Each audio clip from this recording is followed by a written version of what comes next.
If your character color look messy, bleeding out of the line, or just don't look right, this video is for you. I'm going to show you just 3 steps to color any character on FlipaClip. Let's get into it.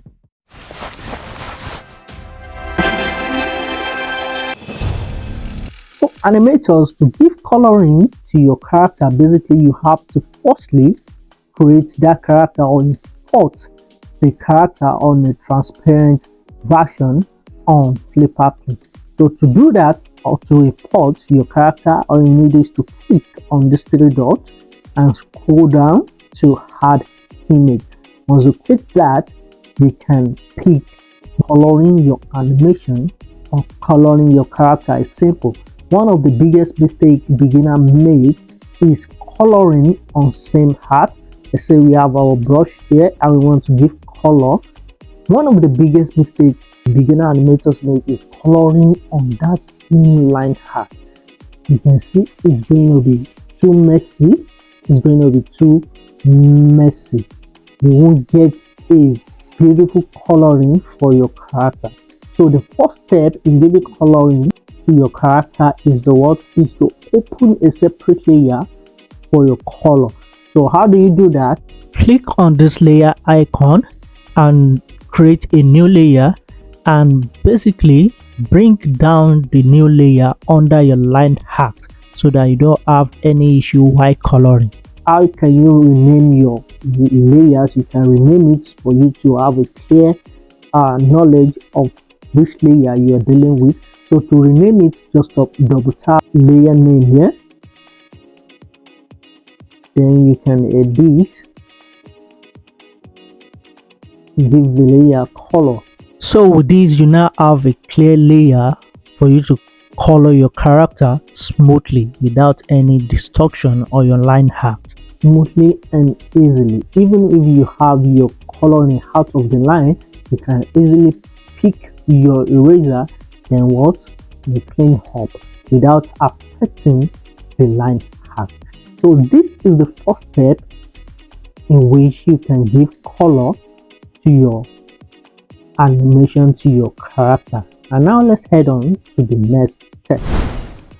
So before we talked about the next step, ensure you watch to the end and know about the last step, because this last step will actually make your character 10 times better than any of this step. So as for this step, basically the tools we are using is called the fill bucket. And this is the fill bucket over here.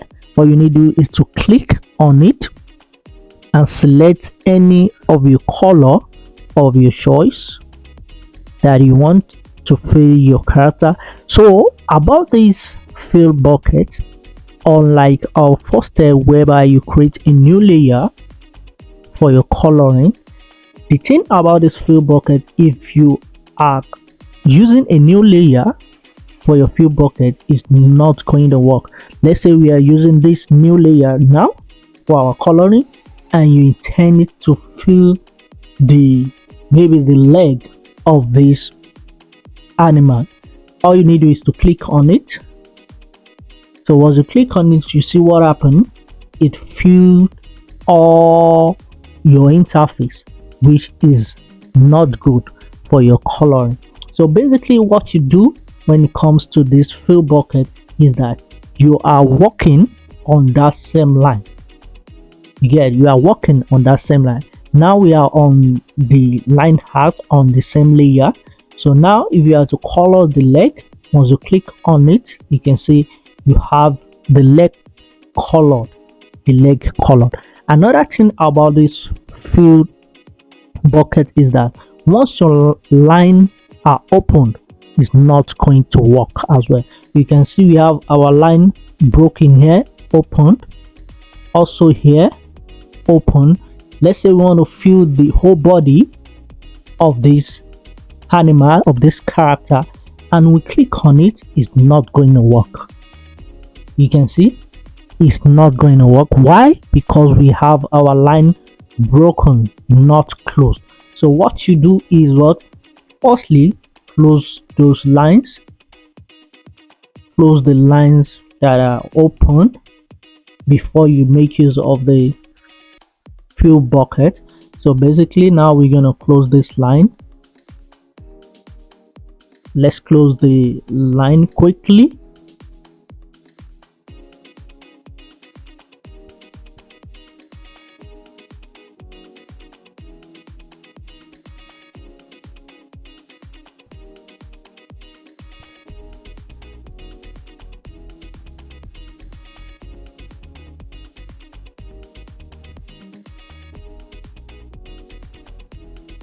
And look, anywhere that is uncovered, ensure you close them up.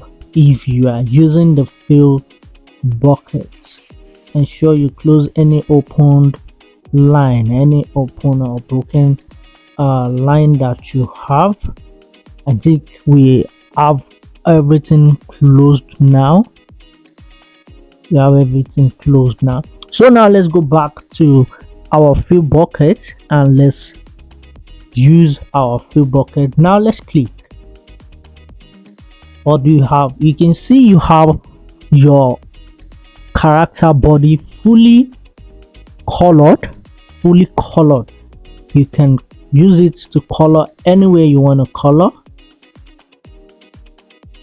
Just tap on anywhere you want to color, then you are good to go. So this is the second step in coloring your animation. Now let's add on to the last step. So guys, as for the last step, on this last step, what you are doing is adding shading to your color. Like I said, this last step is going to make your character come out 10 times better. Like you're saying, now you've given color to your character, but with this last step is going to make it more realistic and well presented. So what we're going to do right here is that we're going to open a new layer for this work, for this step. So the layer we're going to be opening is going to be in between the line art and the color layer. Basically, if you are doing this, you have to adopt the first step, which is having a separate layer for your coloring. Not that you can use the fill bucket, but if you want to use the fill bucket, what you have to do is that duplicate your line art first, so that when you are using the fill bucket, you filled the first line art and the second line art will be above. Then you can do your shading in between. You get. So right now let's create the new layer. Then you drag the new layer in between the line art and the color layer. You can actually name it if you want. You can name it shading, but for this class we don't need it. So what we're gonna do now is, for this shading you have to pick a decent color. So which color is you're gonna use is to find a soft gray color. So what you do is pick your color and make it gray. Now basically this is like giving shadow to your character, giving shadow. So then you now paint the place you want the shading to be applied. Let's say we are applying our shading here. Let's reduce our brush. So you're just going to shade through where you want to apply the shadow. So we're applying all the shadows here.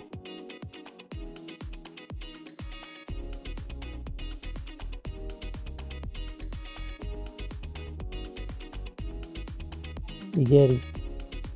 So you just shade through where you want to give shadow to your character. You get the point?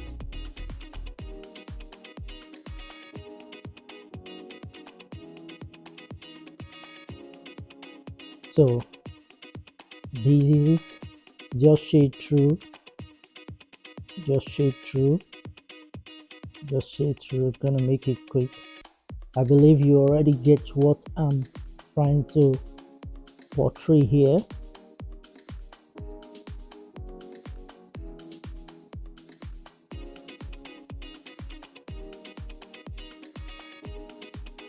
So anyway you want to give shadow to your character, all you need to do is just shade through it, then you are good to go. So after you've shaded the place, the parts you want to give shadow to, so the next step is that you're going to reduce the opacity of your layer. Now we go to what? To our layer. You click on this layer. Now as you can see, the layer is on 100%. So what you do is just drag your finger on it to reduce. You can see it's reduced. You want to increase, you drag it up and down. Now you're going to drag it and reduce it to 40. Yeah, let's make it 40. Now you can see your shading is being reduced. And the last step, what you're going to do here is that you're going to change the blending mode of that layer. So what you do, just click on this form of arrow in front of this 40%. Just click on it. You're going to get an option here. You can see, you see the blending mode is on normal. Then now you change the normal to what? You ignore that, you change it to multiply. You click on multiply. So now look at your character. You have the shadow you want. You can basically do it as you want, the size of the shadow based on how you want your character to be. So guys, this is how you can give coloring to your character cleanly and smoothly with these 3 steps. And if you get value from this class, please endeavor to like and share, and most importantly, comment whatever you want us to talk about. We drop weekly tutorials on this channel. Basically, this tutorial was courtesy of our commenter that commented for us to take this class. And if you as well can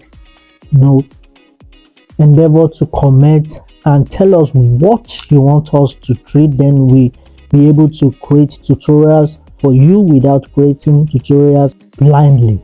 So guys, I'll see you in the next class. This is HB Tools Academy, your mobile animation channel. Learn, create, and enjoy.